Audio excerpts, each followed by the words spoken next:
Now, here's the latest development according to the Business Daily. Now, this is MPs who are trying to recall House over fuel tax as shortage looms. He says levy row. Nandi Hills MP Alfred Ketera says 150 lawmakers have supported calls to discuss Treasury CS Rotich's defiance of their vote. And it says also MPs want National Assembly Speaker Justin Muturi to recall the House from recess to discuss the Treasury's implementation, of new tax on fuel as a strike called by small petroleum suppliers signaled a possible shortage of the commodity. And we want just to throw this to our panelists this morning. Is this an exercise in futility because they're seeking to, some of them saying to impeach Cabinet Secretary Henry Rotich, but how or what does the Constitution hold as far as impeachment of a Cabinet Secretary is concerned? Boni Khalwale, are they batting their heads on the wall? Because we know... I think we are seeing more of anger than reason. MPs are generating more heat than light.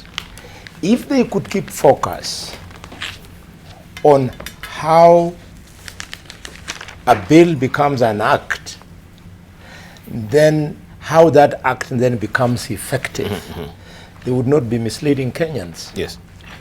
To attempt to impeach Rotich is simply to engage in escapism. If there's anybody now who must take responsibility, is His Excellency President Uhuru Kenyatta. Rotich is implementing what is already law. And law is that by 1st of September 2018, that new regulation, a new rule has to operate. Yes. Now, if Rotich did anything else, he would then be breaking the law. It will only be available for Rotich to do something else if the president has signed what was resolved by Parliament. If the president was really caring about Kenyans, yes, he should have gone to China after signing that amended bill. And it's only after he has signed that Rotich could act. Rotich is just a cog in the conveyor belt. The person who has the responsibility to ensure that this nonsense stops with immediate effect is only one man, the President of the Republic of Kenya. And people who love the president should save us the drama and antics of telling us that the president is not to blame, that it is his minister. For God's sake, for any president in the whole world, the one thing that he does not lose sight of, it is the budget, and especially the taxation measures. A president who cannot see and interpret the implications of budget and the taxation measures against members of the public who elected him ceases being an elected president, but somebody who came into office either through dictatorship, a coup, or a monarchy. Right. The person to blame is President Uhuru on this one, with due respect. It's President Uhuru. Let's say from Edwin Chira, do you hold with his view? Do you think the president is to blame? Because this was in Parliament, we discussed even yesterday, and it was pushed forward to 2018. Now also they're seeking to push it to 2022. Where do we read the president here? Yes, I largely agree with Boni Khalwale to this extent. One, for the members of Parliament that are yearning for the recall of the House, I think we will get to that point and we will see their seriousness, especially if the president, because now it's incumbent upon him to make a determination either to assent to the bill so that it becomes an act of Parliament, or return it to the House with a memorandum and say we must raise these particular taxes so as to be able to function as a government. When and if the president goes ahead and does that, as per Article 115 of our Constitution, Parliament will need to raise 236 members of Parliament in support of vetoing of that memorandum or to overturn that memorandum of Parliament. If at that point the National Assembly will be able to gather 236 of them and overturn a presidential memorandum, then we will know that they are serious and that they mean business in what they are speaking. Otherwise, whatever they are doing in this trying to recall the House is just good politics, but no foundation in law. Because the truth of the matter is that the buck now stops with the president. It is upon him to determine and say whether to assent to the bill as it is and insist on the 16% on fuel, or return it back to the House. The most, in my opinion, as a representative of the people, I would urge my president not to deviate from what Parliament has addressed itself to, and assent to the bill as is, especially on this particular issue of the 16%, because Kenyans have raised their concerns about it. They feel completely overtaxed and underrepresented, and they do not get the due services out of the tax measures that are being taken. On this issue of impeaching Rotich, I think people are just not being genuine in their concern, because like Boni Oluwale has observed, and as a long-standing member of Jubilee Party, I know this for sure, perhaps this is the only budget that we did not have a parliamentary group meeting before its passage. But in the previous years before, as a party, we would be taken through the budget and explanation of the finance bill, the taxation measures that are being taken into, and as a party, we would agree and say that is very much in order. In fact, what is now being considered mutilation of the finance bill 2018, where the housing fund was removed, VAT on fuel was repealed, and the issue of the interest rate was overturned by members of parliament, is thanks to that not happening, where there was no particular official party position on these particular issues. Therefore, you cannot pass the buck and want to blame CS Rotich and his PS, because all they are doing is they are executing the agenda of government that sits down in cabinet and say, now you guys are treasury, go back and work on these figures. If you want to take a blame, for example, on Jubilee and its policies on how it has managed the economy, then it is at the very top.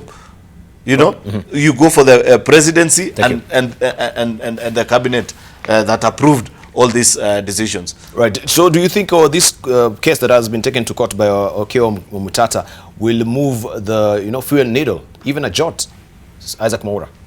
I think I am coming to think that Omutata, sometimes I don't agree with him, but I think he's been consistent in terms of being the public defender. And we need such individuals, because the civil society seems to have been long dead in this regard. So Omutata is using the judiciary to amplify what we all must agree, that 16% tax is unacceptable at this point in time. Winston Churchill is on record as having said that expecting to tax your country into prosperity is like having a man in a bucket and expecting to lift the same bucket with the hand of the bucket. That is where we are today. And I beg to differ with my two colleagues here. Henry Rotich is squarely responsible. As the Cabinet Secretary for National Treasury, he has failed in his mandate. He has misadvised Parliament on several occasions. I have confronted him on this matter. He has misadvised the executive. He is spineless. He has refused to say no to the big appetite for money by the executive itself. He is the one who is supposed to give advice. I mean, many times I have questioned him, and I'm saying this as a ranking member of the Budget Committee in the 11th Parliament, and as the Vice Chair of the Budget Committee, Finance and Budget Committee of the Senate. When we questioned about issues to do with liquidity and the nominal debt, he kept on advising us that we are okay with our debt, that if it reaches 72% of our debt to GDP ratio, it is fine. But it's not the case. And he would give examples of Japan and China, economies that cannot be compared to our Kenyan economy. So personally, I don't think it's right. We have seen inflated public projects that only serve to give kickback to their benefactors. You know the way Senator Matangi talks about sponsors. Yes. Projects in this country have sponsors. And when monies come from Eurobond or whatever other borrowings that we are making, short-term loans at very high interest rate, including the Chinese loans, the first priority that Rotich has been giving is to projects that I think are not of benefit to this country, and you can see a lot of that in the business daily. So we must call it what it is. Him and his IMF trained and worker employee counterpart Kamau Duge, his peers, have failed this country. And I would want to advise the appointing authority. These are the people you need to do away with. Rotich has been CS since 2013. Yes. Our national budget, the BAL, has grown from 1 trillion to 3 trillion. Yes. Rotich is supposed to raise 1.9 trillion shillings from ordinary revenue. Yes. He can barely raise 1.3 trillion, out of which 70 billion was supposed to come from this taxation. So you just have an individual who cannot even say no to wish lists that end up becoming public budgets. You get the point? Yes. So my take is that he's irresponsible, he's incompetent, and out of his personal conscience, he should have resigned long time ago. Right. Because the national debt that we have currently at over 5 trillion, which Eden Duale, I remember in the National Assembly, brought and increased when we were cheated by international financial institutions, that now we should rebase our economy by 25%, and all of a sudden we thought that we had more wealth than we actually did. If you look, for example, the SMEs, the people who actually end up paying taxes are very few. Our tax bracket is very minimal. But when you now raid fuel, you are actually killing the Big Four agenda. Basically, you cannot manufacture in this country. The costs are very, very high. Yeah, it doesn't make any lick of sense. But we want to question also maybe the revenue allocation in this country, right? Because I think we had also Njiraini, who was expected to retire, but we saw his term being extended. And of course, also we had Okiya Omtata moving to courts as well, to challenge this particular extension of his term, which was nullified by the court, and we know he's still in office. But looking at the performance of the revenue collection in this country, I think maybe we need to raise questions on how revenue collection is being done in this country robustly, because even meeting their own targets has been a challenge so far. Should we look at what they're saying even now, that the Deputy President is saying, the rich should actually be taxed more to fund NHIF? Do you think these are the prime solutions that we should get maybe from these institutions like KRA and this particular pronouncement from the Deputy President? Is that the way to go? He's talking so this is the socialism that we had in Tanzania. No, he's talking out of ignorance. Really, he's a smart man, but I think in another field. Who are the rich in Kenya? They are the rich. They are very few. NHIF that he wants to fund is one of the cash cows. That is where actually the DCI needs to live for the next even 2 months. Then we will raise money. Because the NHIF, if it was relevant to our lives, to not be collecting as much money as it does, and some of the political noisemakers are the ones who are ripping money out of there. My brother used to be the quality assurance manager at NHIF. Last time I ever spoke to the DP, I called him. He was being kicked out just because he was a Luo. He was kicked out. And I told my brother, please, just let it be. God is there. But Dibal... But how do you know he was being kicked out because he was a Luo? What assertions are those? Did you have any... They were there. I had evidence. I called the DP. Then he had just come to the office. And he told me I'll sort it out by midnight. Because I have had that issue and I know he's being victimized. He has never called me again. I know. Look at the people who are working in NHIF. They are not different like from the list which has been arrested at Pipeline. It's a container of people who are being brought there so that they can play some other agenda. And it is all financial. What is the role of NHIF to us? Everything you hear about, NHIF is theft. Where do we have NHIF working for? Even last week, Dibal, in your own news, in your own paper, it was how NHIF is dysfunctional. But I wanted to say something about CS Rotich, because I know the CS. The buck stops with him. Should we take Right, welcome back. You're watching People and Politics here on AM Live. Before we took a short break, we promised to circle back with Jacob Dio. But let me just read some of your opinions here, or some of your sentiments on social media. We do have we have Kiprono here saying, I agree with Senator Cheriot. Cabinet Secretary Rotich doesn't have manifesto of his own. He is employed by Jubilee administration. CS is guided by the law. If the law was becoming operational this month and the president has not signed any amendment, then he's right. Exactly. Right? Let's hear from Jacob Midio. You say you want to circle banner, you're blaming the CS cabinet. If that were to be true, you know, Rotich plays the the role of the chairman of the Fed in America. And he plays the role of the political minister. In which case, he is supposed to be there.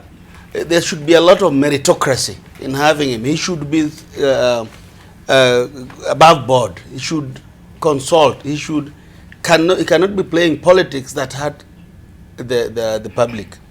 But when you say that the law kicks on the 1st of September, how come Rotich, as a minister, has not flashed the regulations which were to guide how the law comes in? Because I was in church in Kisumu on Sunday, and a pastor said, you politicians, he was talking to the MPs who were there, you politicians, save us, because you cannot announce attacks on the 1st and the pumps react the same day.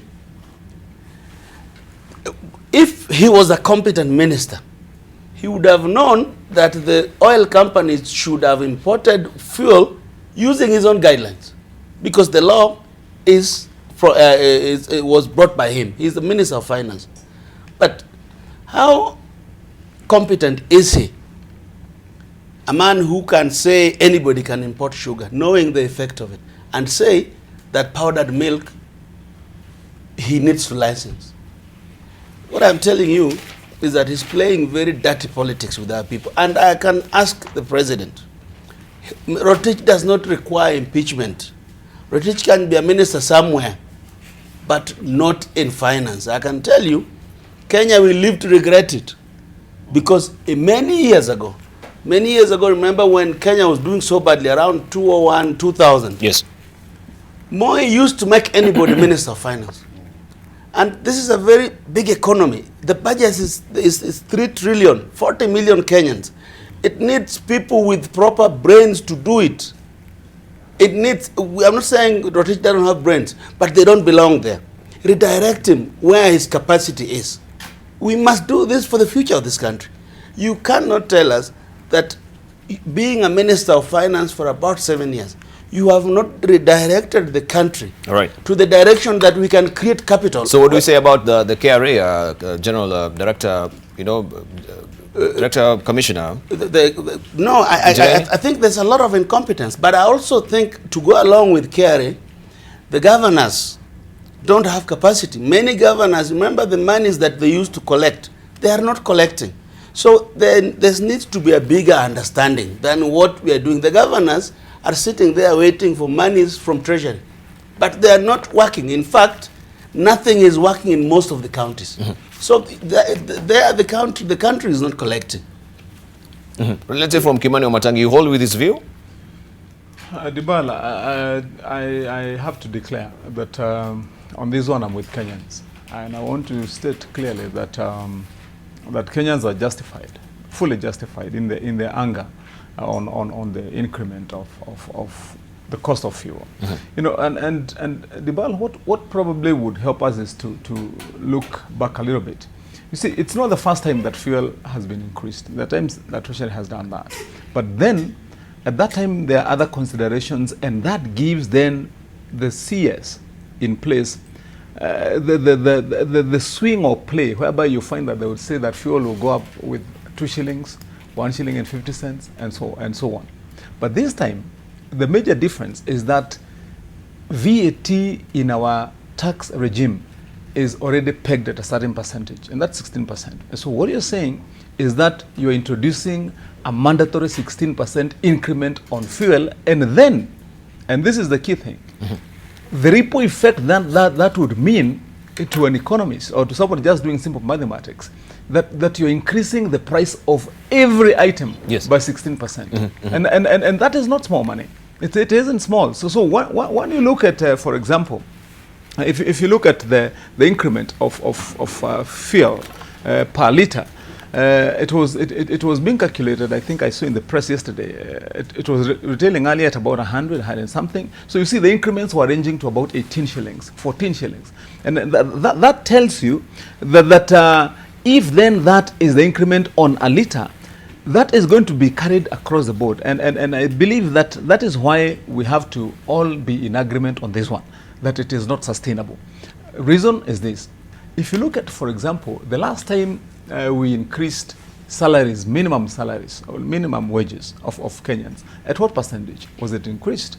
And how much is a Kenyan earning as minimum? And so would you justify that logically thinking, that you have raised the cost of everything with 16% and you only increased the wages of your minimum worker with less than that amount? What you're saying is that everybody will have to go now and scrape their barrel just merely to survive. But I also want to add this, Dibal. Earlier on it was rumored and said that it was an IMF condition that this VAT on fuel must be introduced to raise funds for repayment of loans. And I would want to say to Rotich, and indeed to the President, I believe this could be time, at the right time, to disagree with the IMF, if that is one of the conditions. Because then it sets the system, it sets government completely at a collision path with its own people. And once, and please, let's hear this well. Let's look at this better. Ask yourself, what percentage of Kenyans within our population of 48 million can afford or will live below or above what you would call a decent living standard that would afford such an increment? You're talking about literally more than not even three quarters actually, more than 4/5 of us downwards there. And so where would this most probably bring a government? It can easily, and I'll tell you this, Deval, this can literally bring out a revolution. It can. Because once you have Kenyans who are down there who cannot afford to put a meal on their table, then you have a big problem. Because if you go to a shop and then you're told bread has increased, you go to a shop and you're told milk has increased, sugar has increased, your bus fare has increased, then you have a big issue. So increasing the price of other items by that kind of margin may be bearable, but not on fuel, right, because of the ripple effect of it. And I believe, Dibala, as I found, let me just say something quickly, because I wanted to bring out this in my thinking. Well, I got a call yesterday from one of my constituents in Kiambu, and he's a bishop. So he was telling me, Senator, what is happening? I started my small business to rear chicken and sell eggs. I can't even make a penny. What's happening? And when I go to the market, I find that the market is flooded with eggs from Uganda. Yes. Now, what that is saying, Dibala, and which we must own up to, the economy is not on a quick march. The rate at which the economy is spanning transactions between people such that you can be able to make a living is not equal to that kind of income. And so we must rethink it. We must rethink it. Let's say from Boni Khalwale, but just also looking at the list of how other countries are faring in terms of fuel. We have Sudan at 34 shillings a litre, Nigeria at 41 shillings, we have Egypt at 43, we have Ethiopia at 68, Botswana at 77, Namibia at 84, we have Chad at 92, we have Ghana at 103, Tanzania is on 104, Burkina Faso 107, and so is South Africa. Uganda is 108, Mozambique is 111, Kenya now is 130, so to speak of, ranging there between 127, and also, we have also Malawi 126, Rwanda 126, Burundi 127, Zimbabwe 147, and Zambia 149. We tend to question ourselves, because even when we come to the issue of milk production in this country, we know we are actually paying expensively in Africa for a packet of milk.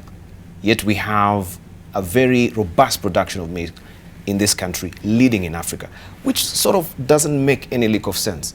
If we have, a very robust production of milk in Africa, we expect also the milk price to go down.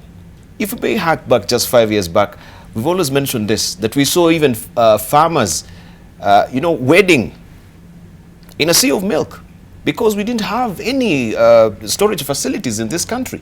People were pouring milk when we had a milk gas in the country.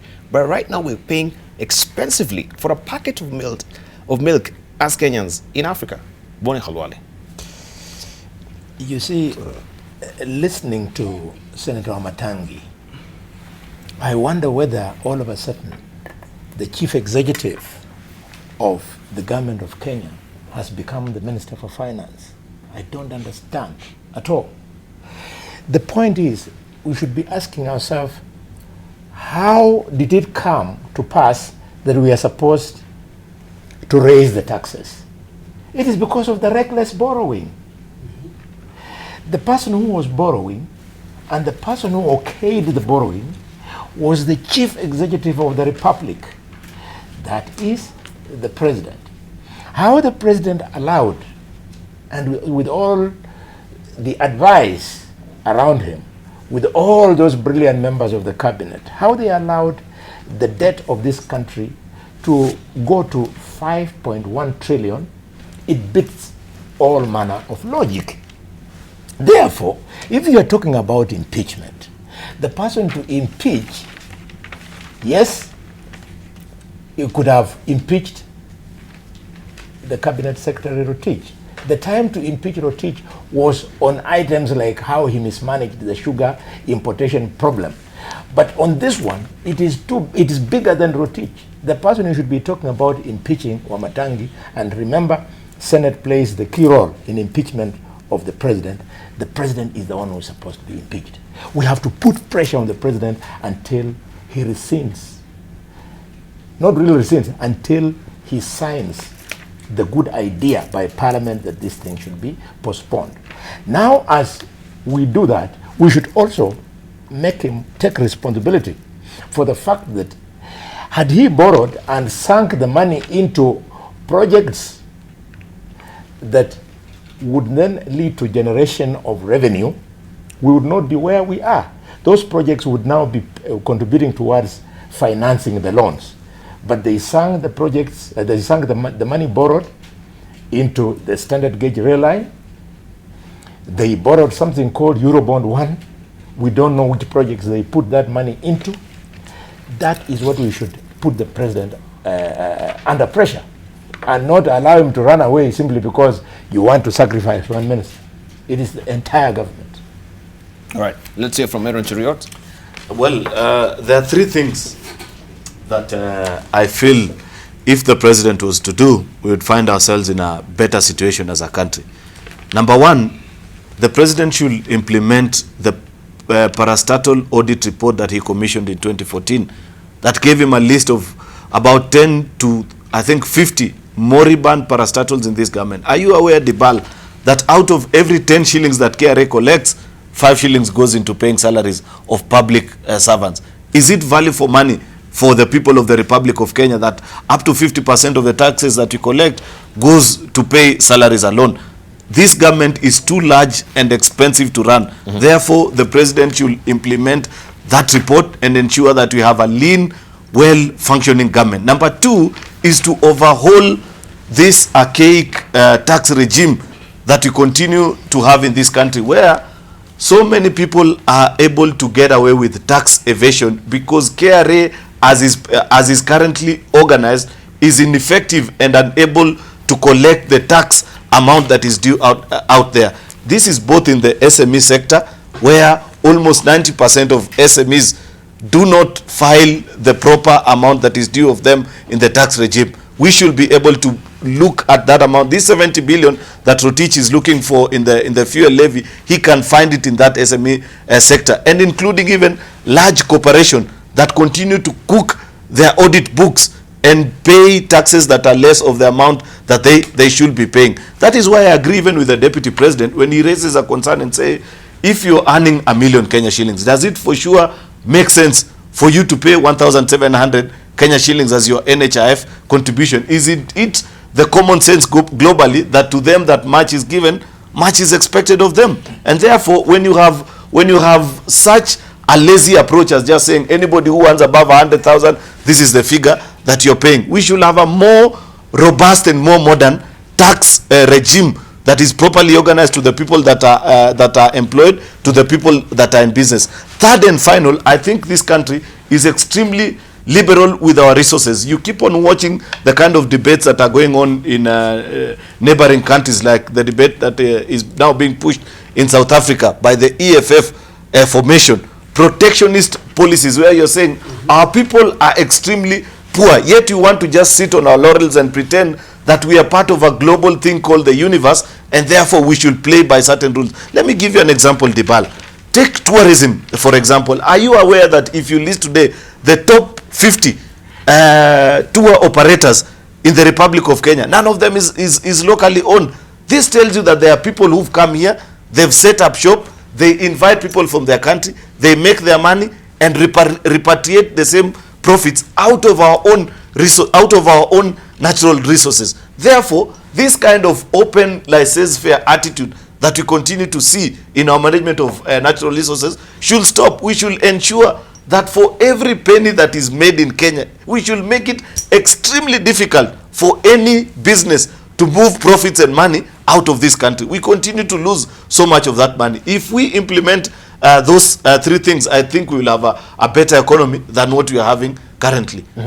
Yeah, the tax regime that we're talking about and the performance of KRA and also the extension of Mr. Njiraini as well. I mean, that was questionable, and still we are not really enjoying the fruits of what KRA should be doing. Exactly. Because this is entirely falling entirely on the laps of KRA as far as the tax collection is concerned in this country. So the Commissioner General himself has failed Kenyans. I think should a government have extended also his term? Yeah, I disagree with the fact that his term was extended. In fact, I'm even reminded about a young man who had come up with an innovation, Gengi, about how to go for property tax, but he was really frustrated by this man Njiraini. And Michael Awero really was performing better under Kibaki. Michael Awero really did much better. So really KRA, now they are going through people's accounts with a tooth comb, because you can see even for their quota they have failed to raise 180 billion shillings. So you are right, and there's something that Kenyans don't know, that there is a variance between what KRA reports and what is deposited at the Central Bank of Kenya.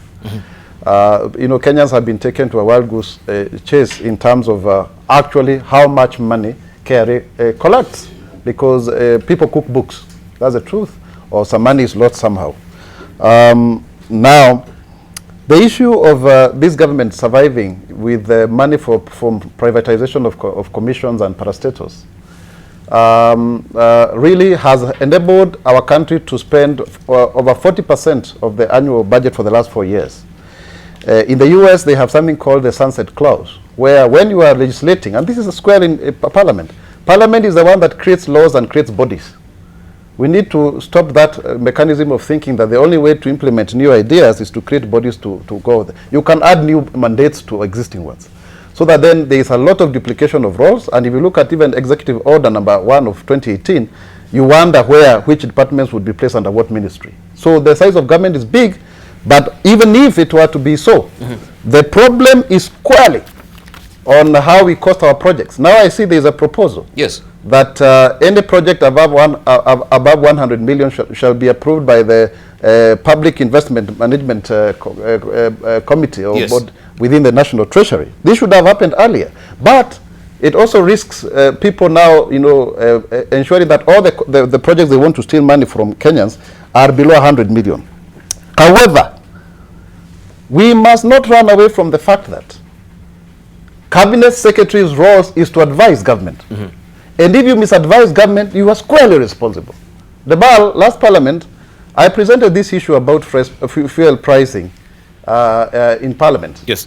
And CS Charles Keter and another gentleman called Manganga, who was the head of the Energy Regulatory Commission, came to respond to my question. I was left with a 12-page answer, which was just generating more heat than light, just to confuse me. In fact, at some point, I was asked whether I actually owned a petrol station, which I didn't. It's a cartel. Let's say the truth. That is why you see prices, the VAT is increased today, and then tomorrow the prices go up.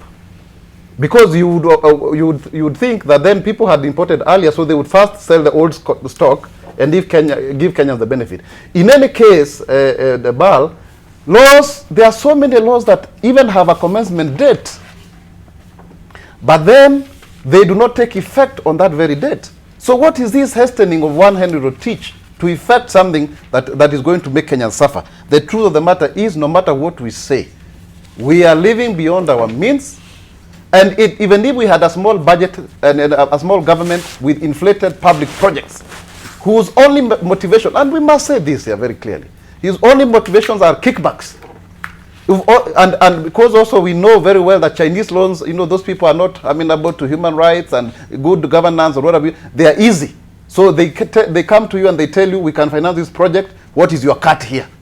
That is what we are facing. That is why we have to tax the poor, because then we are also financing the kickbacks that have been given to senior public officials. You saw the BAL, people going to meet Trump, and then they get mesmerized, across the table without even notepads to write. Because to them, it's just another trip, and they are so lucky that they have come from a poor African village and they are finding themselves in a global platform. This kind of mentality, where Kenyans really do not matter, they do not care about the national patriotism, about the future of this country, is what really has led us. And now we are all suffering. I think I really thank the handshake, because since the handshake came in place, now reason is prevailing. Now you can hear members of the Jubilee contradicting themselves.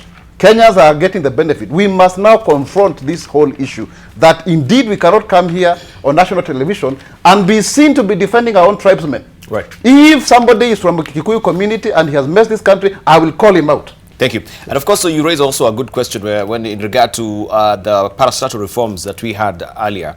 And it's been so many years right now that we've not seen any of that particular reports being implemented, merging these particular parastatals. But we're seeing new agencies being formed. And this is what is on the front page of the Business Daily and what Isaac Amaura is alluding to. That powerful treasury agency to vet new projects. A new powerful treasury-based agency is set to take up vetting and approval of new public projects valued above 100 million to curb rampant wastage of billions of shillings of taxpayers' cash.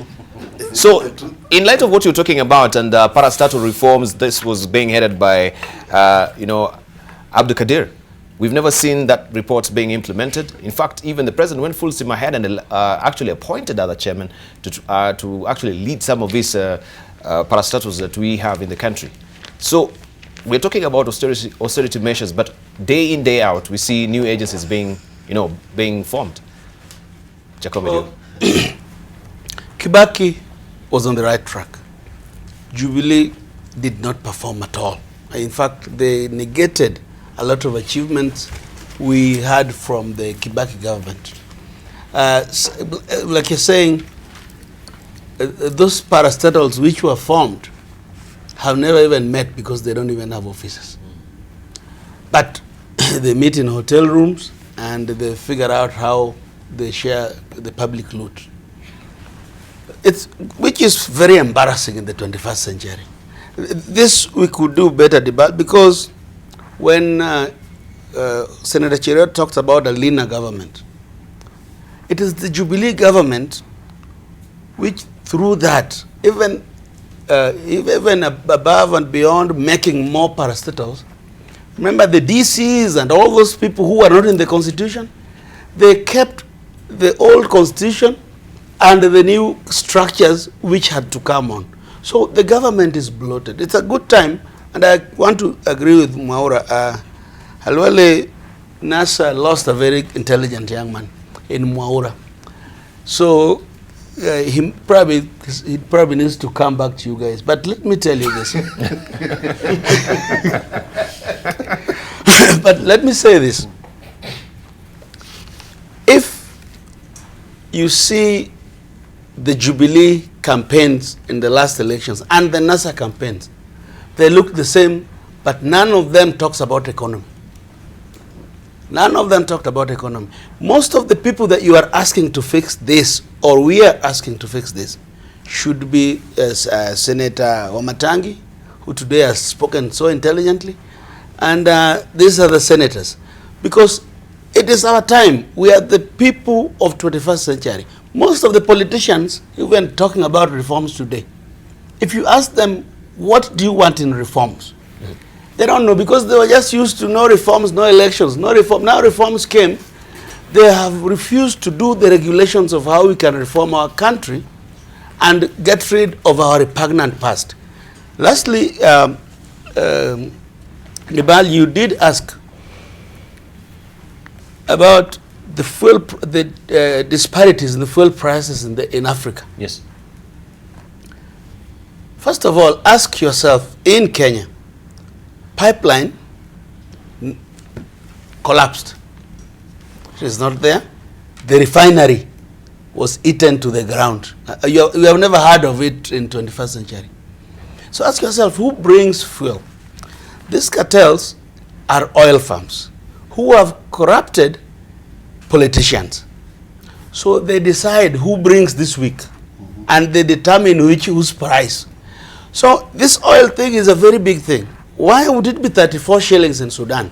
I will tell you, because in Sudan, the government is totally in control.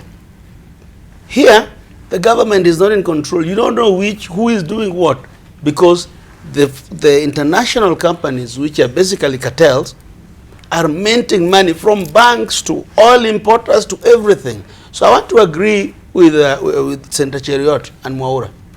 It is a good time to close our doors to some of these people.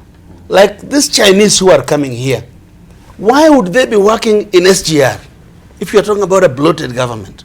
Who is making the decision? Which parliament? And I want to thank Parliament for what they did last week. Which Parliament allowed these people?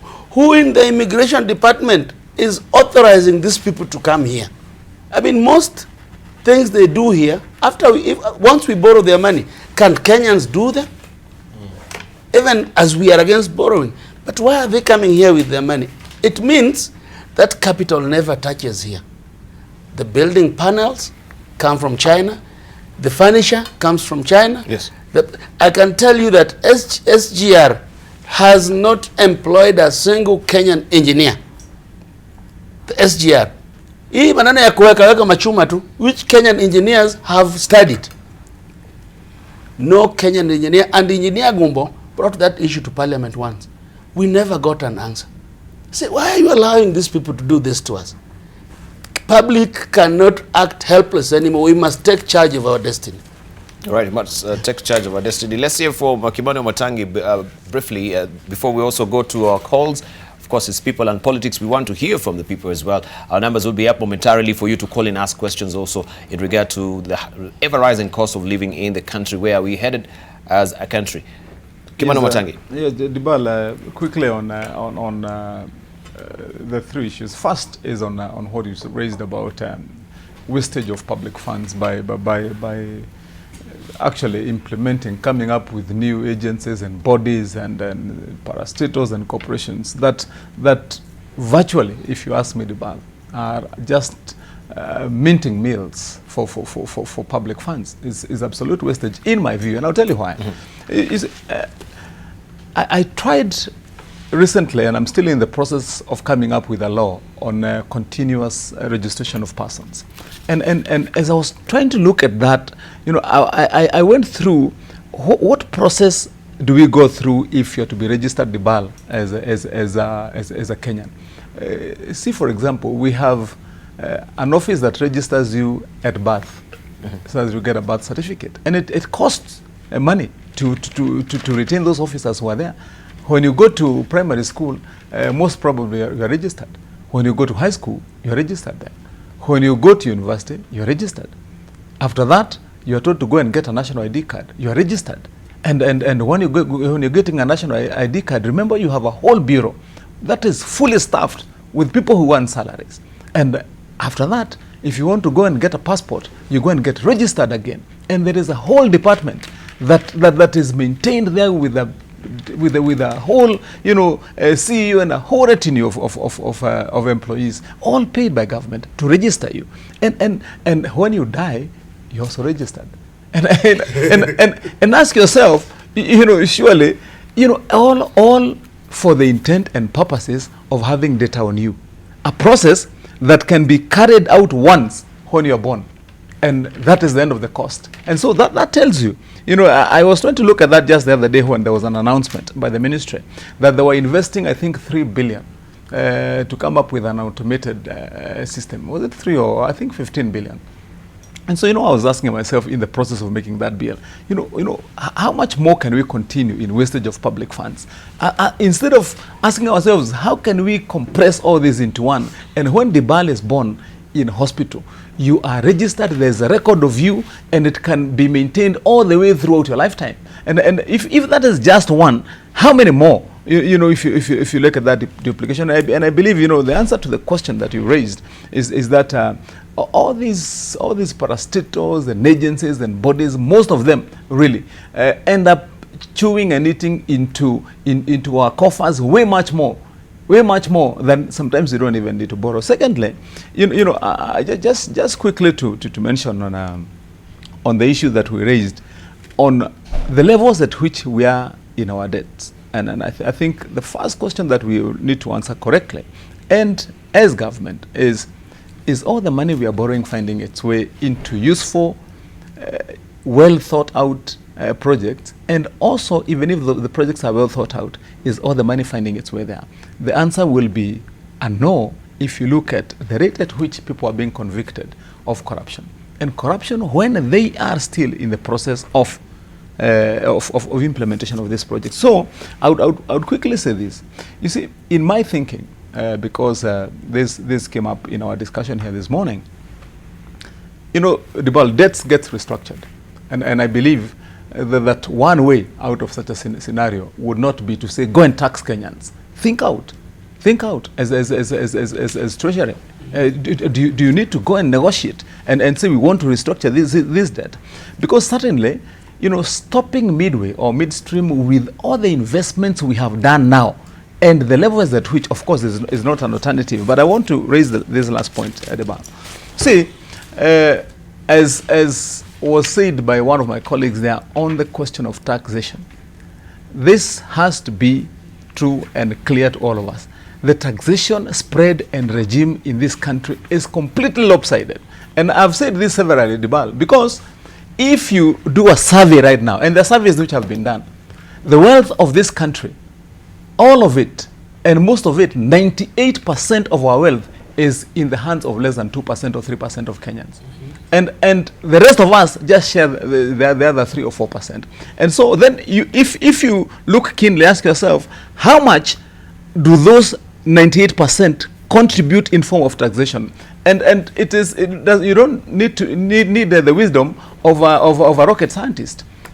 Look at where most of those rich have invested their monies. In big assets, in major buildings, which are never taxed. So the question one would be wanting to ask Rotich and his kin, is it time now to think of, do you want probably even to introduce taxation on assets, which are used by such people to hide billions and billions of shillings, or the common person who only earns a salary of 20,000 pays tax? And then lastly, because we have been talking about an economy that is growing, Dibala, yes, you know, you can grow an economy and not raise taxes or revenue that you require.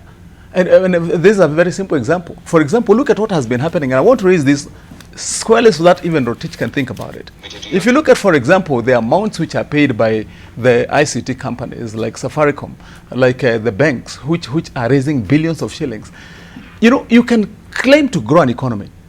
Once you have had banks, for example, automating the way they're automating, look at we have branches here that are fully automated. Thank you. Meaning that you don't employ a single Kenyan in a whole operation of a whole bank. Thank Do you. ATM machines pay taxes? They do not. If you call any ICT company and you go through, you'll be told, press 2 to get this answer, press 3. All those are jobs that have been sacrificed from Kenyans who would have been paying taxes. And that is why you find that an ICT company will be reporting a profit of 17 billion in 1 year, and what they'll be paying is a meager amount, because they have found ways of creating shortcuts. Thank you. So I think we require to rethink seriously, you know, on how we are raising our revenue. Right. Let's just hear from our viewers. Of course, this morning they have also pertinent questions as well that they want to paper them to you. We have Agacho from Nairobi. He's hanging on the line right now. Good morning. Good morning, Dibal. How are you, sir? Very well, thank you. We have a question or a contribution for a panelist? Yes, I have a combination of the two. I want to begin by saying, Yes.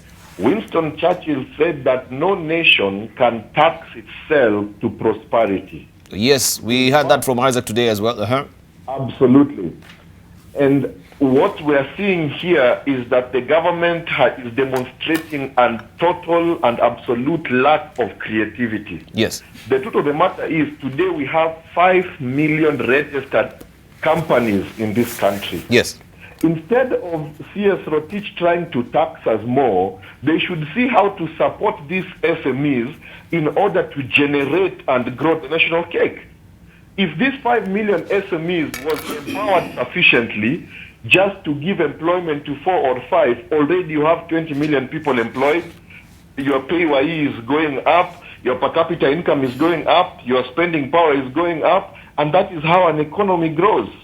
The idea that we are going to grow this nation by being taxed to death is not only fallacious, arrogant, but also selfish. Thank you. I think now it is time for the Senate and the Parliament to show us who they really represent.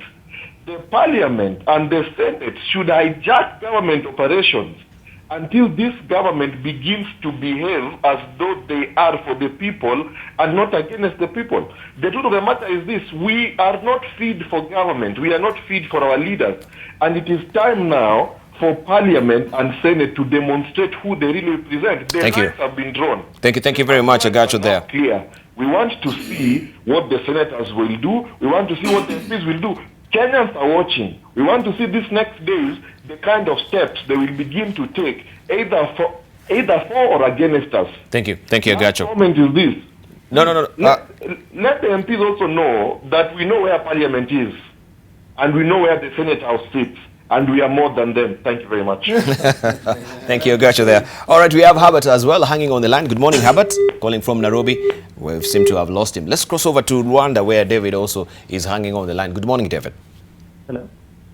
David, good morning. I'm getting you. All right, David from Luanda. Yes, this is David from Luanda. My issue is that Yes, we have a problem. Yes, we have a problem in this country. yes, And all of us know about that, Filio. So my issue is that our leaders should stand firm. yes, because there are a lot of revenue that are being collected and they can't be accounted for. okay, Yes, these revenues should be accounted. For example, let me use the example of the insurance company. yes, Yes, there are over millions of vehicles that are on the road, and all these vehicles must cater for the insurance. They must pay for the insurance, okay, and not all of them are being catered for. Yes. So what I'm trying to say, my brother, is that you see, this money nobody can realize them. We have a lot of things that are going on in the country. Okay, so we are just trying to say our leaders should stand firm and give us good directives. As far as we are concerned as a country, Thank you. We need to go forward and have a good nation. But only leaders can save us. You see, we need to maximize what we have. Thank you. Yes, we need to maximize what we do have. That is a comment there from David from Luanda. Let's go back to Herbert, who's back on the line as well. Good morning, Herbert from Nairobi. Good morning. Good morning, Dibal. Morning to you. Question or contribution for our panelists? I have both contribution and the question. Could we just take the question because of time? Yeah, let me say good morning to the panel. First of all, I want to say that going by your disparities, I mean the comparison between the fuel prices in Kenya and other African countries. Yes, please. We must all have realized that those dead economies like Zimbabwe charge as much as Kenya is now charging the fuel prices, and that's an indicator that Kenya's economy is going dead down. That is my contribution. Moving straight or quick to my question is that how sure are we that the electorate, the MPs and the senators, yes, are so much determined to reverse the fuel prices hike? Because for my end, I read a lot of Mali. Yes. Now that this issue cuts across the mighty and the mid class and the poor, and that could have made them. That could be the reason as to why there's so much kick into lowering the fuel prices. Thank you. Last question. I haven't read the financial bill that was presented for the president Yes. to give an assent to. But what I believe in is they're trying to carry forward the date by another 2 years. Why don't they scrap it into totality? What's the motive behind carrying forward the hiking of the full prices by another 2 years? Thank you. That question, I think, let's give it to Senator Wamatangi. Today he talks a lot of sense, and we part of it to... Right, thank you, Herbert. Thank you, Deepak. Yeah, yes, Senator Wamatangi, today it seems you're talking a lot of sense according to to Herbert as well. You know, Yeah, I want you to answer all those questions. The question Deval would be, you know, I appreciate the compliment, but is it an insinuation that I don't speak a lot of It's a beneficiary of but anyway, I mean, I appreciate you know what It would be fair just maybe to hear from other guests. We had you, Wamatangi. Aaron Chirioto, on this, you want to weigh in on what the viewers are saying. Maybe we can couple that, what actually Herbert is saying, and we have Agacho as well, who has spoken very movingly in regard to where we are, and David as well. The issue of just where Zimbabwe is and the fuel prices, and Kenya coming closer to that. And they say this is very indicative of a very failing economy, knowing that we have skyrocketing inflation in Zimbabwe, and that's where maybe we can peg maybe the prices that we saw earlier on as well. But was there any also rhyme and reason for Kenya rebasing its economy and taking us from that bracket of underdeveloped countries, to developing countries, which actually change all the dynamics as far as also, you know, loans is concerned, grants is concerned as well. This consideration, because we're not actually seeing any exceedingly beneficial value from that. Are we in any way? You know, the whole point get lost when we now start to appear as if all these projects that have been done through, say, all the avenues that government has borrowed to do are criminal, or they were nonsensical. The point of argument should be, did Kenyans get, or do they continue to get value for money in all these projects? And the point of concern that is being raised by fellow panelists and other Kenyans that have spoken to this matter is, we are doing our projects at an extremely expensive value of it, and that is a point that will be of concern to us. When we speak about the new highway that we want to do from Nairobi to Mombasa at almost close to 400 billion, I mean, what is 400 billion going to do in, you know, just to tarmac a 6-lane highway? What are the factors of consideration? What is it that we can avoid so that you do that calculation? When you think about Naivasha Kisumu extension of the SGR for another 380 billion. So the point of departure should be, yes, let us borrow. There is absolutely nothing wrong with borrowing. I think that is a common sense that everybody should be adopted to. But the only problems comes in when you borrow and you don't spend prudently. That is now the point of departure for all of us. If you're borrowing as a government, but funding projects that are inflated with kickbacks and so many other things that do not make sense, that is where the problem comes in. Yeah, right. Boni Khalwale. I think it's true what the callers have called in and suggested, but I also want to encourage Kenyans to start focusing on the cost of running government. We're spending so much money under the 2010 Constitution to run government, to the extent that we should ask ourselves, do we need some of these positions? Do we need to pay some characters called cabinet administrative secretaries? Should we have those many MCS in this country? Can't we reduce the number of wards? Can't we reduce the number of constituencies? Why shouldn't we remove all nominated MCS, all nominated MPs? What additional value are women representatives from each county bringing to the cabinet? Do we still need, for example, the so-called regional commissioners? These are very expensive offices, and what's more, the commissions, members of the commissions draw a lot of money, mainly because they function on a full-time basis. This should change so that commissioners are only paid when they go to sit. It is this cost of running government that now I would like to declassify as being wasteful spending. This is an easy way that the president can engage the country by bringing quick amendments to the constitution to address this high cost of running government. Instead now going for the 16% VAT. Exactly. Thank you, Isaac Maura. Yeah, I think I disagree with my brother here about women being useless, special interest groups. Special interest groups not being represented. But I believe that there is a way you can reduce the size of government by still ensuring that also those people are represented. Because, for example, you don't need 290 constituencies, you don't need 47 counties, and you can still come up with such a formula. If you look at the Rwandese parliament, it has got 80 seats, 56 first past the post, 23 for women, and then the rest 2 for youth and 1 for persons with disability. It is possible to do so without necessarily casting aspersions of the value of representation, because I have seen the value of representation with women, youth, and people with disabilities and other ethnic and marginalized communities. In any case, even our own President Uhuru Kenyatta was once a nominated member. Now, without going further, there is a challenge, Bidabal, about, and I think I need to agree with Senator Harold Cheruiyot in this show because he's spoken very well. The issue about Jubilee administration, we need to look at it. You know, there's a political strategy called amorphous formlessness. Confuse your political enemy. It's good because then you make sure that you are not penetrated.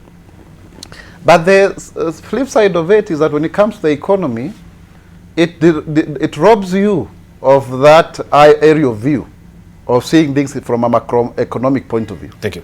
Now, let me just explain, please. Because we're stuck for time. Let me just be winding up now. Yes. When Kibaki was in power, there was something called the Economic and Social Council. And the Economic and Social Council used to help us to know the health of the economy. This has actually been lost. So nobody really knows who is doing what, how. Everybody is doing their small or big project. We have all ended up in a mess. It is unacceptable, as I finish, that we can compare ourselves to countries like the Northern Rhodesia, the former Northern Rhodesia, Zimbabwe, Malawi, and Zambia. Malawi's economy is 200 billion, budget is 200 billion. These are poor countries. But truth of the matter is, governors will not get their own money. They will resort to stealing because that there's so little to do whatever they would want to do. Thank you, Isaac. Let's hear from Jacoyo. Briefly, your closing remarks. That Agacho is intelligent. But Tibal, have we ever thought about what could it have been if we used the money borrowed from China and stolen by politicians on SGR to just reorganize traffic in Nairobi, just do the Thika Road all the way to Isiolo, just where our industries are? Have you that kind of thinking? You know, like now the SGR is the only, I saw on CNN saying is the most most expensive capital project ever undertaken in Africa. Mm-hmm. Now, look at it. It does not terminate in Mombasa. It is not electric. It does not come to Nairobi. You know, that is what you call wanton theft. And you know, when you see the president still going to look for monies to do it in some bush to go to Kisumu, and our driving lanes, you know, what is it going to get? We have an airport in Kisumu, let me just tell you. We have an airport in Kisumu, which is the only big major project that planes land but carry nothing from Kisumu. First of all, invest in the lake. Then you tell us that one must come before the other one. But the lake has no fish. We are eating fish from China. We are eating fish from Uganda. If Uganda can do it, surely Kenya can do it. Thank you. Yeah. Kimani Matangi, lastly. Closing remarks? Closing remarks, sir. All right. So, I mean, okay, I thought that we were still debating. Anyway. Time is up. Dibal, I have very few closing remarks. I just want to remind my fellow leaders in government that, you see, we have a document we've spoken about a lot here, our constitution. The other name for that constitution is a social contract. And that social contract is binding on us as leaders, as government. Because in it, and especially I would want to remind my colleagues in leadership that we have a cardinal chapter in that constitution, in that social contract, and that is the Bill of Rights. In what we have promised Kenyans that we have to do for them, that they have to enjoy a certain status of life. And I believe that it is in that light that we must rethink some of the policies that are there, for example, on increment of taxation across the board, for example, like the arrangement to increase VAT, to introduce VAT on fuels. And lastly, let me just say this as a parting shot, that I believe that we have not lost it as a country. That the one and most important thing to do is we have to re-engineer the management of what we have right now. Thank you. And we can be able to grow the economy and have a better country. Thank you very much. Thank you.